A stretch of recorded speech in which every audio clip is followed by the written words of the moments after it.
لبيك اللهم لبيك لبيك لا شريك لك لبيك إن الحمد والنعمة لك والملك لا شريك لك لبيك اللهم لبيك لبيك لا شريك لك لبيك إن الحمد والنعمة لك والملك لا شريك لك لبيك اللهم لبيك لبيك لا شريك لك لبيك لبيك إن الحمد والنعمة. بسم الله الرحمن الرحيم نحمده ونصلي على رسوله الكريم أما بعد فأعوذ بالله من الشيطان الرجيم بسم الله الرحمن الرحيم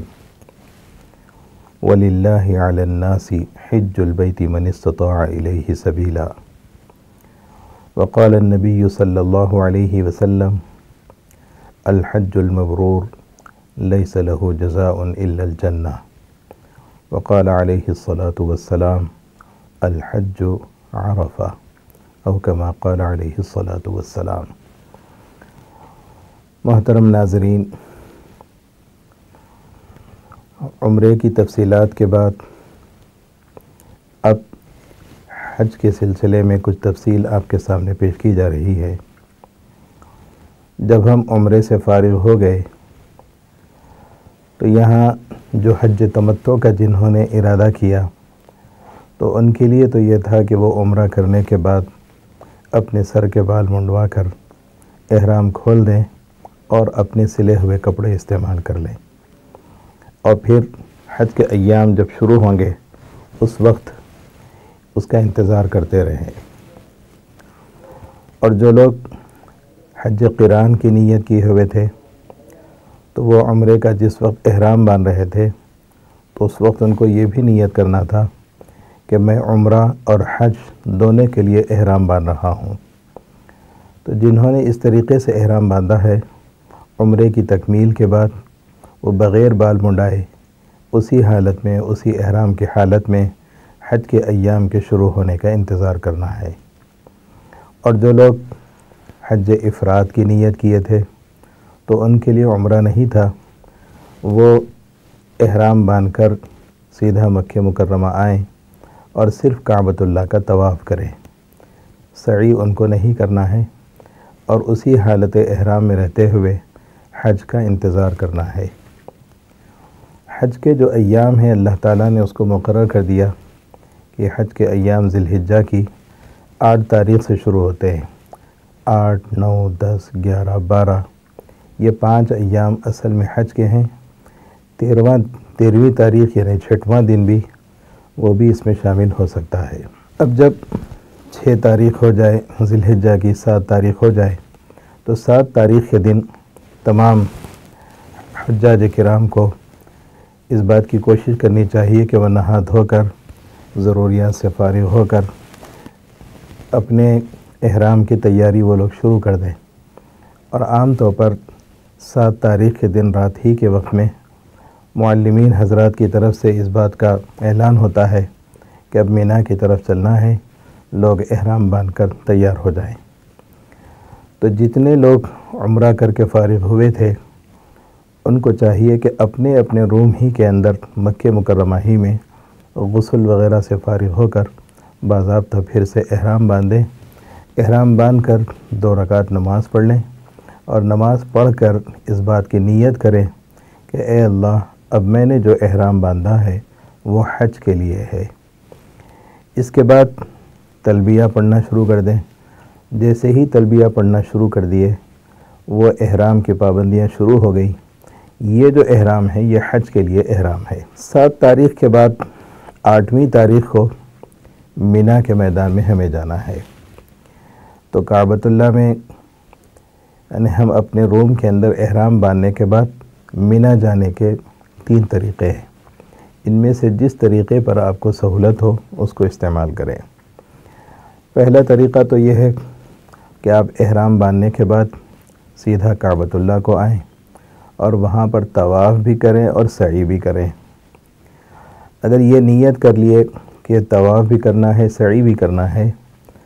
تو اس وقت اس بات کا ارادہ کریں کہ احرام باندھ کر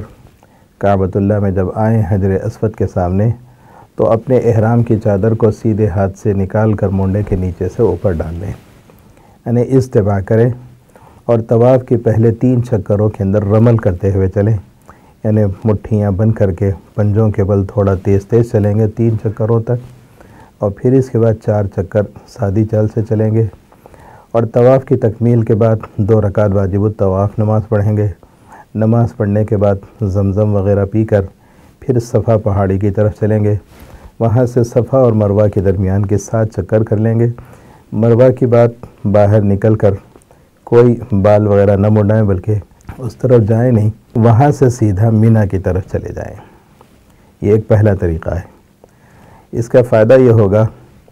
کہ یہ جو سعی ہم نے کی ہے وہ حج کی سعی اس سعی کے اندر شامل ہو جائے گی، پھر دوبارہ طواف زیارت کرتے وقت میں سعی کرنے کی ضرورت نہیں پڑے گی۔ دوسرا طریقہ یہ ہے کہ آپ اپنے روم میں احرام باندھنے کے بعد سیدھا کعبۃ اللہ کو آئیں اور طواف کر لیں، سعی نہ کریں، اور جس طواف کے بعد سعی نہیں ہوتی تو ایسے طواف کے اندر نہ اضطباع کی ضرورت ہے نہ رمل کی ضرورت ہے، یعنی مطلب یہ کہ مونڈا نہ کھولیں اور رمل نہ کریں،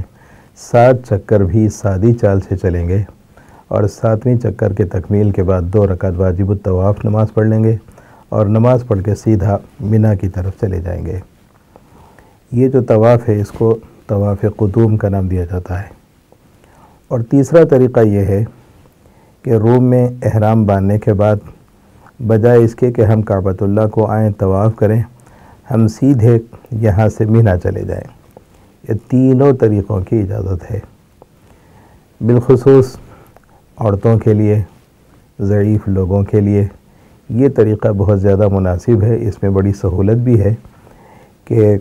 احرام باندھنے کے بعد تلبیہ پڑھتے رہیں، اور بجائے حرم شریف کو جا کر طواف وغیرہ کرنے کے یہ سیدھا مینا کے ڈیروں کی طرف چلے جائیں۔ اب جب مینا چلے جائیں گے تو مینا جانے کے بعد 8 تاریخ کے دن مینا کے ڈیروں میں ہمارا قیام ہوگا، اور 8 تاریخ کے دن ظہر کی نماز سے اصل اس کا وقت شروع ہوتا ہے۔ 8 تاریخ کے دن مینا میں ہم چلے گئے۔ اب چونکہ معلمین ہم کو جلدی لے کر جاتے ہیں تو بعض مرتبہ فجر کی نماز سے پہلے ہم مینا میں پہنچ گئے، تو فجر کی نماز ہونے کے بعد بھی اصل وقت تو شروع ہوگا ظہر کی نماز سے شروع ہوگا۔ ظہر، عصر، مغرب، عشاء اور دوسرے دن کی فجر، 9 تاریخ کی فجر تک ہم وہیں پر قیام کریں گے، اور وہاں کرنا کچھ نہیں ہے، صرف قیام کرنا ہے۔ اس موقع سے آپ مینا میں جانے کے بعد ڈیروں کے اندر ہی اپنی اپنی نمازیں ادا کر لیں، اس لیے کہ مینا میں صرف ایک ہی مسجد ہے، مسجد الخیف، جس کے اندر بڑی مشکل سے 1 لاکھ آدمی نماز پڑھ سکتے ہوں گے۔ 25-30 لاکھ کا جو مجموعہ ہے وہ سارے کا سارا مسجد کے اندر تو جا نہیں سکتا۔ اس واسطے تمام حجاج کرام کو اس بات کا مشورہ دیا جاتا ہے کہ وہ جس ڈیرے کے اندر ہو وہاں پر باضابطہ قبلے کا رخ معلوم کر لیں، اور معلوم کر کے نمازوں کے اوقات مقرر کر کے اپنے جتنے ڈیرے کے اندر لوگ ہیں ان میں سے کسی کو امام بنا کر نماز پڑھتے رہیں، ظہر، عصر، مغرب، عشاء، اور پھر 9 تاریخ کی فجر۔ تلبیہ مسلسل پڑھنا ہے۔ وہاں جو قیام ہے، جب نماز ہم پڑھتے رہیں گے مینا کے میدان میں، کوئی آ کے آپ سے یوں کہے کہ میرے پاس کار ہے، میں بڑی سہولت کے ساتھ آپ کو حرم شریف میں لے جا کر نماز پڑھا کے لا سکتا ہوں، تو دوسروں کے لیے جو حاجی نہیں ہیں ان کے لیے تو بہتر ہے کہ وہ جا کے حرم شریف میں نماز پڑھ کے آئیں، لیکن حاجی کے لیے یہ 5 نمازیں مینا کے میدان میں پڑھنا یہ سب سے زیادہ ثواب کی چیز ہے۔ چونکہ ہم حالت احرام میں ہیں، اس وجہ سے حالت احرام کی پوری پابندیاں رکھیں اور تلبیہ مسلسل پڑھتے رہیں، قرآن مجید کی تلاوت کرتے رہیں۔ جب بھی آرام کرنا چاہیں تو اطمینان سے آرام کر سکتے ہیں۔ مینا کا میدان اگرچہ کہ بہت بڑا ہے، حکومت کی طرف سے باضابطہ فائر پروف ڈیروں کا انتظام کیا گیا، سونے کے لیے ہمیں ایک ایک آدمی کے بقدر جو ہے بستر الاٹ کیا جاتا ہے، جگہ الاٹ کی جاتی ہے، ہم اس کے اندر رہیں گے۔ یہاں ایک بات کا خاص طور پہ خیال رکھنا ہے کہ چونکہ جتنے حاجی ہیں ان سب کے لیے معلم انہی ڈیروں کے اندر سونے کا بیٹھنے کا انتظام کرتا ہے، تو جتنے میں ہم سو سکتے ہیں اتنی ہماری جگہ ہوگی۔ اس کے علاوہ کی جگہ پر ہم اپنا سامان اگر رکھیں گے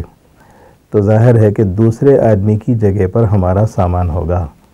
اور یہ بات نامناسب ہے۔ اس کو یوں سمجھ لیجئے کہ دوسرے کی جگہ پر گویا ہم نے قبضہ کر لیا، جو حالت احرام کے اندر غیر ضروری چیز ہے۔ اس طریقے کا عمل نہیں کرنا چاہیے۔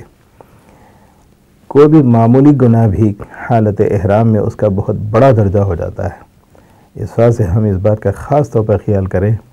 کہ ہم حالت احرام کے اندر ہیں تو جتنی جگہ ہم کو ملی ہے بس اسی کے اندر ہم اپنا سامان رکھ لیں، اسی کے اندر سو جائیں، بازو والے کی جگہ پر ہم ہرگز قبضہ نہ کریں۔ یہاں ایک اور مشورہ مجھے یہ دینا ہے کہ بہت سے احباب جو یہاں سے حج کرنے کے لیے مکہ مکرمہ جاتے ہیں، تو کسی کا بیٹا مسجدہ میں رہتا ہے، مکہ میں رہتا ہے، کئی لوگ رشتہ دار ہوتے ہیں، وہ ملنے کے لیے آپ کے پاس آتے ہیں، بلکہ آپ کی موجودگی کو دیکھ کر وہ بھی حج کرنے کے لیے آپ کے پاس آتے ہیں۔ تو چونکہ ان کا معلم الگ ہوتا ہے، ہمارا معلم الگ ہوتا ہے، ہمارے معلم کے پاس جتنے آدمی ہوتے ہیں ان کے لیے باضابطہ مینا کے ڈیروں میں جگہ مقرر کی جاتی ہے۔ ہم یہ سمجھتے ہوئے کہ یہ ہمارا بیٹا ہے، ہم اپنے بازو سلا لیں گے، تو ظاہر ہے کہ وہ دوسری کی جگہ پر اپنے بیٹے کو زبردستی قبضہ دلانے والی بات ہوئی، اور یہ مینا کے میدان میں حج کی حالت میں یہ ہرگز ہم کو نہیں کرنا چاہیے۔ جیسے اللہ تعالیٰ کا ارشاد ہے فَمَنْ فَرَضَ فِيهِنَّ الْحَجَّ فَلَا رَفَثَ وَلَا فُسُوقَ وَلَا جِدَالَ فِي الْحَجِّ، کہ جس نے اپنے اوپر حج کو فرض کر لیا تو اس کو نہ کوئی فحش بات کرنا ہے، نہ کوئی گناہ کا کام کرنا ہے، اور نہ کسی قسم کا کوئی جھگڑا کرنا ہے۔ تو اپنے بیٹوں کو یا اپنے رشتہ داروں کو ہم اپنے بازو اگر سلا لیں گے، ان کو بٹھا لیں گے، تو اس کا مطلب یہ ہوا کہ ہم نے دوسرے کی جگہ پر ہم نے قبضہ کر لیا، اور یہ فسوق کے اندر شامل ہوگا، اور اللہ رب العزت نے اس سے ہمیں منع کیا ہے۔ وہاں مینا میں پہنچنے کے بعد چونکہ کوئی کام نہیں رہتا، صرف نماز پڑھ کے خالی بیٹھنا ہوتا ہے، تو لوگوں کا دستور یہ ہے کہ آپس میں بیٹھ کر ایک دوسرے کا تعارف کرا لیتے ہوئے اپنے گھریلو باتوں کو یاد کرتے ہیں، وہیں کے تذکرے ہوتے ہیں، میں فلاں جگہ کام کرتا ہوں، آپ کہاں کام کرتے ہیں۔ یہ جو رشتہ داری ملاتے ہوئے یا دوستی ملا کر اتنی گفتگو وہاں پر ہوتی ہے کہ یہ گفتگو ہم کو ہرگز وہاں پر نہیں کرنا ہے، وہاں تو صرف ذکر کرنا ہے۔ اللہ تعالیٰ کا ارشاد ہے کہ فَاذْكُرُوا اللَّهَ كَذِكْرِكُمْ آبَائِكُمْ أَوْ أَشَدَّ ذِكْرًا، کہ تم اللہ کا ذکر کرو جس طریقے سے تم اپنے آباء و اجداد کا ذکر کرتے ہو، اس سے زیادہ تم اللہ کا ذکر کرو۔ اس آیت سے پتہ چلتا ہے کہ ہم اپنا تعارف کرانے کے بجائے ہم اس بات کی کوشش کریں کہ زیادہ سے زیادہ ہم اللہ کے ذکر کے اندر، تلبیہ کے اندر اپنے آپ کو مصروف رکھیں۔ اس سلسلے میں بہترین بات یہ ہوگی کہ کوئی اگر آپ سے یہ پوچھے کہ آپ کہاں رہتے ہیں، آپ کیا کام کرتے ہیں، تو ان سے یوں کہیے کہ میں حاجی ہوں، حج کر رہا ہوں، فی الحال میں مینا میں ہوں، بس اتنی بات کہہ کہ آپ جو ہے اپنا ذکر شروع کر دیجئے۔ کوئی اگر آپ سے پوچھے کہ آپ کیا کام کرتے ہیں،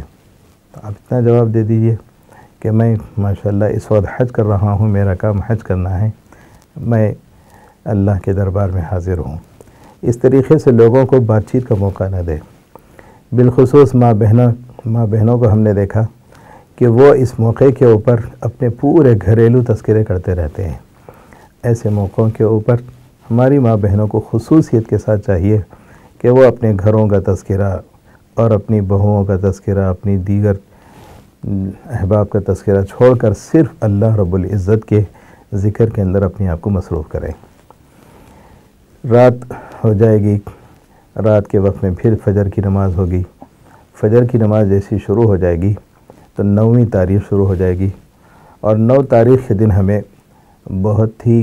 بڑا فرض انجام دینا ہے، یعنی عرفات کے میدان میں ہمیں حاضری دینے کا ہے۔ تو گویا 8 تاریخ کے دن مینا میں تھے، اور مینا کا کام یہ ہے کہ مینا کے میدان میں ہمیں 5 نمازیں ادا کرنا ہے، اور یہ جو مینا کے میدان میں 8 تاریخ کو ہمیں جو رہنا ہے، یہ 5 نمازیں ادا کرنا ہے، یہ حج کی سنتوں میں سے ہے۔ کہ اگر کسی وجہ سے خدا نخواستہ ہم کو مینا پہنچنے میں تاخیر ہو گئی اور ہم نہیں پہنچ سکے، اس کی وجہ سے ہمارے اوپر کسی قسم کا کوئی دم واجب نہیں ہوگا۔ کبھی کبھی ایسا ہوتا ہے کہ ٹریفک کی بہت زیادہ بھیڑ کی وجہ سے ٹریفک بہت زیادہ ہو جاتی ہے، راستوں میں رکاوٹیں ہو جاتی ہیں، اور کئی مرتبہ ایسا ہوتا ہے کہ ڈیرے ہم کو صحیح طور پہ نہیں ملتے، تو ڈرائیورز ہم کو لے کے جو پھرتے ہیں، تو کئی لوگ 8 تاریخ کے دن ظہر کی نماز میں مینا پہنچنے کے بجائے ظہر کی نماز بھی راستے میں ہو جاتی ہے، عصر کی نماز بھی راستے میں ہو جاتی ہے، مغرب کی نماز بھی راستے میں ہوتی ہے، اور رات کے وقت میں تھوڑی دیر کے لیے مینا اگر پہنچ گئے تو ایسے لوگوں کو بہت زیادہ افسوس کرنے کی ضرورت نہیں کہ ہم نہیں پہنچ سکے،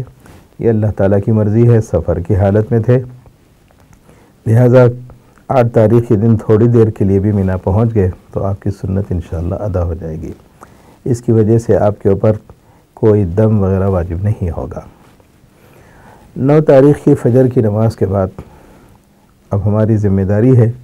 کہ ہم نماز سے فارغ ہوں، جتنا ہو سکے جلدی ناشتے وغیرہ سے فارغ ہو کر اول وقت میں ہم مینا کے ڈروں سے باہر نکل کے کھڑے ہو جائیں اور وہاں کھڑے ہو کر بسوں کا انتظار کرتے رہیں۔ ہمارا جو معلم ہوگا، معلم کا جو نمبر ہوگا، اس کی نمبر کی بسیں ہمارے ڈیروں کے سامنے آئیں گی، ایسے وقت میں ہمیں بس میں سوار ہو کر وہاں سے عرفات کو جانا ہے۔ چونکہ پورے لاکھوں حاجی وہاں جمع ہوتے ہیں اور ایسے موقع کے اوپر بسیز کی تعداد بہت زیادہ نہیں رہتی، یہ بسیز ہمیں چھوڑتے ہیں، پھر دوبارہ آتے ہیں، پھر چھوڑ کے پھر آنا، کئی ٹرپ ان کو کرنا پڑتا ہے۔ تو دیکھنے میں آیا کہ بس پہ جو لوگ چڑھتے ہیں تو اتنی ہنگامی حالت کے ساتھ اور ایسا گھس کر جو ہے لوگ بسوں کے اندر چڑھ جاتے ہیں کہ بعض مرتبہ چھوٹے بڑے کا خیال نہیں ہوتا اور بہت بے تک کے طریقے سے بسوں کے اندر چڑھتے ہیں۔ لیکن کیا کریں، سارے لوگ اسی انداز میں چڑھتے ہیں۔ ہم یہ سوچیں کہ سکون کی حالت میں بس آئے تو ہم چڑھیں گے،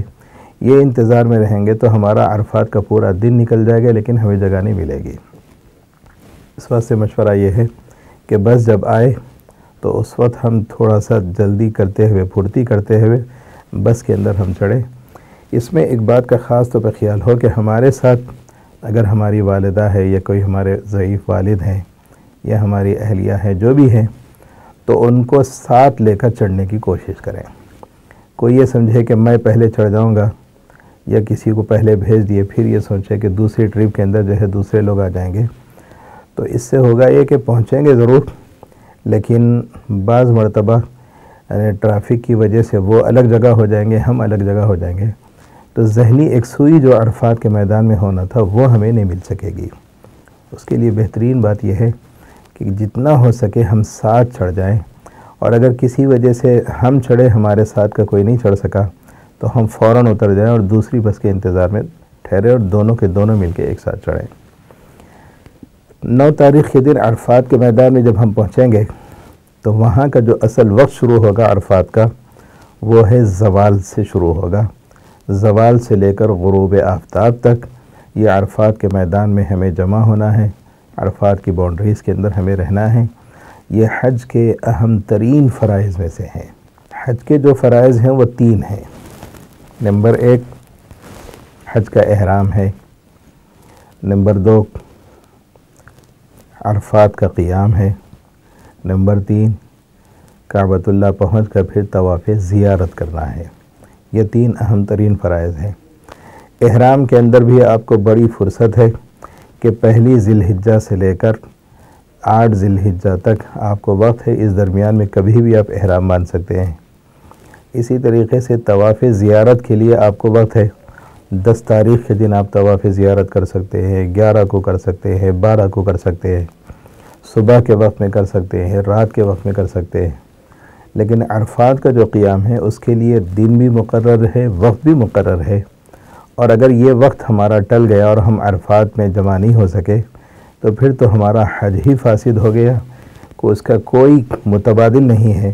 کہ ہم دم دیتے ہوئے یا قربانی دیتے ہوئے یا کسی اور طریقے سے ہم جو ہے حج کو پورا کر سکیں گے، ایسا بالکل نہیں ہوگا۔ تو اس واسطے یہ اہم ترین فریضہ ہے، ہمیں عرفات کے میدان میں زوال سے پہلے پہنچ جانا ہے۔ عرفات کے میدان کا جو وقوف ہے زوال سے لے کر غروب آفتاب تک ہوگا۔ عرفات کے میدان میں پہنچنے کے بعد بھی ہمیں کوئی زیادہ کام نہیں کرنا ہے، بلکہ وہاں پر ظہر اور عصر کی نماز ادا کرنا ہے، بس اتنا ہی کام کرنا ہے۔ عرفات کے میدان میں جو ظہر کی نماز، عصر کی نماز ادا کرنی ہے، یہاں ایک بات ذہن میں رکھیں، عرفات کے میدان میں ایک مسجد ہے، مسجد نمرہ کے نام سے، اگرچہ کہ بہت بڑی مسجد ہے، اس کے اندر سارے حاجی تو نہیں آ سکتے، بڑی مشکل سے اس میں بھی اگر لوگ نماز پڑھتے ہیں تو 2-3 لاکھ آدمی نماز پڑھ سکتے ہیں، اور حاجیوں کی تعداد 25-30 لاکھ سے زیادہ ہوتی ہے۔ جو لوگ اپنے اپنے ڈیروں کے اندر ہیں وہ مینا کے یہ عرفات کی مسجد میں جا کر، یعنی مسجد نمرہ میں جا کر نماز اگر ادا کرنا چاہیں تو آپ جاتے ہوئے تو جس سے پوچھیں گے مسجد نمرہ کہاں ہے، ہر کوئی بتا تو دے گا، آپ سیدھا مسجد نمرہ تو پہنچیں گے، لیکن جب واپس اپنے ڈیرے میں آنا چاہیں گے تو آپ کو اپنے ڈیرے کا پتہ کوئی نہیں بتائے گا۔ تو اگر مثال کے طور پر آپ اکیلے ہوں، کوئی آپ کے اوپر ذمہ داری نہ ہو، تو بہتر یہ ہے کہ آپ سیدھا مسجد نمرہ چلے جائیں، وہیں پر ظہر اور عصر کی نماز ادا کر لیں۔ لیکن آپ کے ساتھ آپ کے خاندان کے لوگ ہیں جن کے ساتھ آپ کو رہنا ہے، تو ان کے لیے تو مشورہ ہے کہ وہ ہرگز مسجد نمرہ نہ جائیں، بلکہ اپنے اپنے ڈیروں ہی کے اندر ظہر اور عصر کی نماز ادا کر لیں۔ مسجد نمرہ کے اندر باضابطہ حکومت کی طرف سے مقرر کردہ امام آتے ہیں،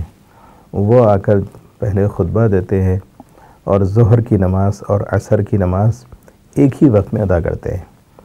پہلے ظہر کی نماز ادا کی جاتی ہے، 2 رکعت نماز ادا کی جاتی ہے، اس لیے کہ امام مسافر ہوتا ہے، تو ظہر کی نماز پڑھانے کے بعد پھر فوراً اٹھ کے کھڑے ہو کے عصر کی نماز بھی ادا کی جاتی ہے۔ تو ظہر اور عصر یہ دونوں نمازوں کو ایک ہی وقت میں ملا کر پڑھنا ہے۔ اس طریقے سے ملا کر پڑھنے کو جمع بین الصلاتین کہتے ہیں۔ ہم اگر اپنے ڈیروں کے اندر ہوں تو یہاں پر ہمیں ظہر کی نماز پڑھنا ہے اور عصر کی نماز پڑھنا ہے۔ ہم اگر چاہیں تو اپنے ڈیرے کے اندر جتنے لوگ ہیں اس سب مل کر جماعت کے ساتھ پڑھ سکتے ہیں۔ ایک امام ہم اپنا مقرر کر لیں، وہ ان سے کہیں کہ آپ ظہر کی نماز پڑھائیں اور عصر کی نماز پڑھائیں۔ اس سلسلے میں تھوڑا سا اختلاف ہے کہ مسجد نمرہ میں تو جمع بین الصلاتین ہوتی ہے، ہم اپنے اپنے ڈیروں کے اندر اگر نماز پڑھیں گے تو کیا جمع بین الصلاتین کر سکتے ہیں یا نہیں کر سکتے ہیں؟ اکثر علماء کرام کی رائے یہ ہے کہ جمع بین الصلاتین کے لیے کچھ شرائط ہیں۔ جس طریقے سے جمعے کی نماز اگر ادا کرنی ہو تو اس کے لیے شرائط ہے کہ ایک امام ہو اور پیچھے 3 مقتدی کم از کم ہو، یعنی امام 1 اور 3 مقتدی 4 اگر ہوں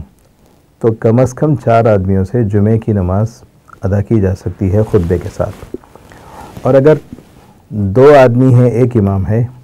تو جمعے کی نماز نہیں پڑھ سکتے، ایسے لوگوں کو ظہر کی نماز ادا کرنی پڑتی ہے۔ یہ جیسے کچھ شرائط ہیں، اسی طریقے سے عرفات کے میدان میں جمع بین الصلاتین کرنے کے لیے مسجد نمرہ میں یہ بھی ایک شرط ہے کہ امام مقرر ہو اور پھر یعنی جماعت کے ساتھ وہاں پر نماز ادا کی جائے، وہ بھی مسجد نمرہ کے اندر ادا کی جائے۔ تو ایسے وقت میں ظہر اور عصر ایک ہی وقت میں جمع بین الصلاتین کر کے نماز پڑھی جا سکتی ہے۔ اپنے اپنے ڈیروں میں اگر پڑھنا ہے تو ان کے لیے عام طور پر علماء کرام اس بات کا حکم دیتے ہیں کہ ظہر کے وقت میں ظہر کی نماز پڑھ لیں اور عصر کے وقت میں عصر کی نماز ادا کر لیں۔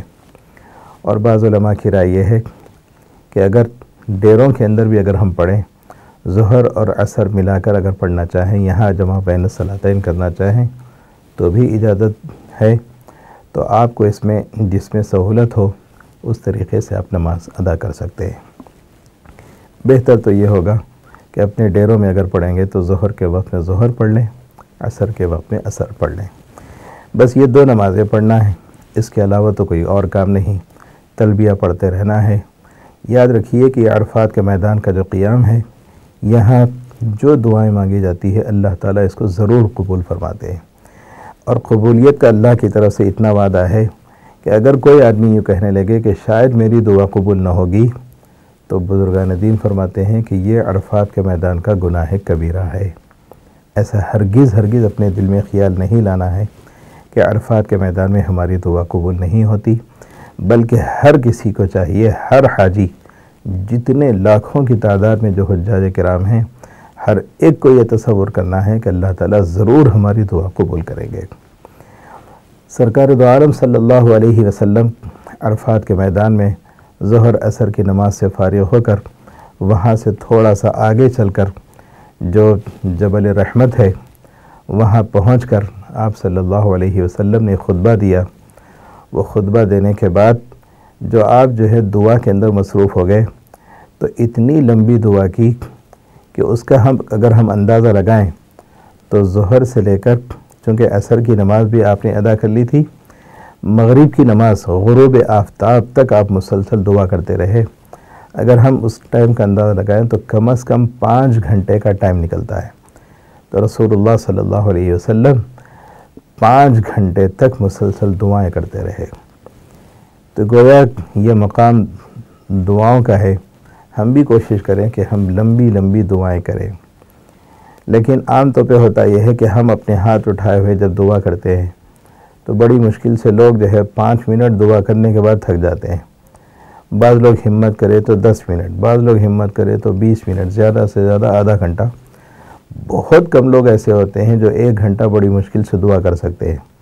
ان کے لیے تو 5 گھنٹے بہت زیادہ مشکل ہے۔ لیکن ہم اگر ابھی سے عادت ڈالیں، روزانہ طویل دعا کی عادت ڈالیں، تو انشاءاللہ عرفات کے میدان میں ہمیں بہت فائدہ ملے گا۔